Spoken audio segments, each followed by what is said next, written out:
Hi అండి, welcome to లేకాస్ recipes. ఈరోజు మనం పూరీ కర్రీని ప్రిపేర్ చేసుకుందామండి. దీన్ని బొంబాయి చట్నీ అని కూడా అంటారు. దీన్ని రకరకాలుగా కూడా వండుతారు. ఈరోజు మనం హోటల్ స్టైల్లో ఎలా ప్రిపేర్ చేయాలనేది తెలుసుకుందాము. చిన్న చిన్న హోటల్స్లో ఇలానే ప్రిపేర్ చేస్తారు కదండి. ఒక్కసారి ఈ ప్రాసెస్లో ట్రై చేయండి, మీకు బాగా నచ్చుతుంది. ముందుగా ఒక కడాయి తీసుకొని స్టవ్ ఆన్ చేసుకొని అందులోకి 2.5 టేబుల్ స్పూన్ల ఆయిల్ వేసుకోవాలి. ఆయిల్ వేడెక్కగానే 1/2 టీ స్పూన్ ఆవాలు వేసుకోవాలి. అవి కొంచెం చిటపటలాడిన తర్వాత 1/2 టీ స్పూన్ జీలకర్ర వేసుకోవాలి. వేసుకున్న తర్వాత ఒక 3-4 పచ్చిమిర్చి తినే కారాన్ని బట్టి కట్ చేసుకొని అవి కూడా అందులో వేసుకోవాలండి. వేసేసుకొని అవి కొంచెం చిటపటలాడిన తర్వాత ఒక 2 మీడియం సైజ్ ఆనియన్ని ఇలా కట్ చేసుకొని వేసుకోవాలి. వేసుకున్న తర్వాత క్యారెట్ని కూడా ఇలా పీల్ చేసుకొని కట్ చేసుకొని వేసుకున్న తర్వాత 1/2 టీ స్పూన్ సాల్ట్ వేసుకోవాలి.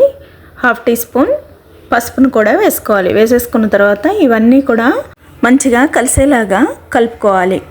ఆనియన్ సన్నగా తరుక్కోవాలండి. అప్పుడైతేనే మనకి కర్రీ అనేది చాలా బాగుంటుంది. మళ్ళీ వీటిని కూడా ఎక్కువ క్వాంటిటీలో వేసుకోవాలి.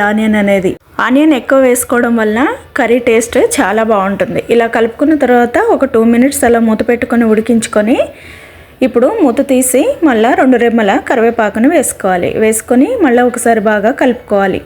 ఈ మాత్రం ఫ్రై అయితే సరిపోతుందండి. మరి ఎక్కువగా మెత్తగా అయిపోతే మనకి కర్రీలో ఆనియన్ అనేది అంతగా బాగుండదు. ఇప్పుడు ఇలా ఒకసారి కలుపుకున్న తర్వాత ఇప్పుడు కరివేపాకు అంతా 1 నిమిషం పాటు ఫ్రై అయ్యే వరకు మూత పెట్టుకొని 1 నిమిషం పాటు ఫ్రై చేసుకోవాలి. ఇలా ఫ్రై అయిపోయిన తర్వాత మళ్ళీ ఒకసారి కలుపుకొని ఇప్పుడు ఇందులోకి 1.5 కప్పు వాటర్ని వేసుకోవాలి.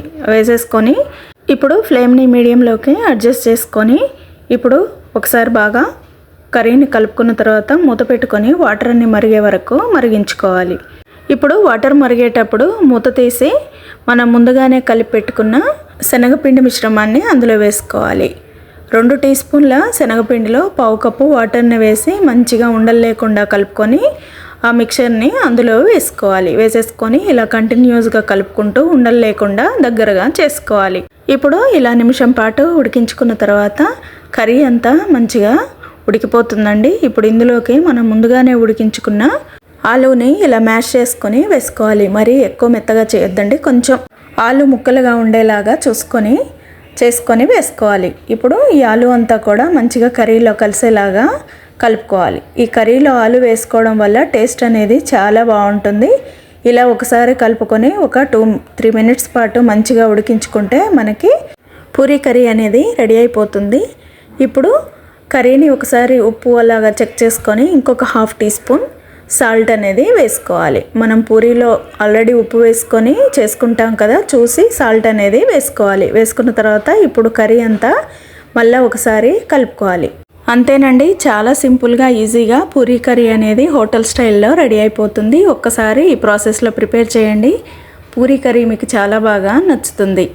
ఇప్పుడు ఫ్లేమ్ ఆఫ్ చేసేసి వేడివేడిగా పూరీలోకి కర్రీని అద్దుకొని తింటే అద్భుతంగా ఉంటుందండి. ఒకసారి ప్రాసెస్లో ట్రై చేయండి.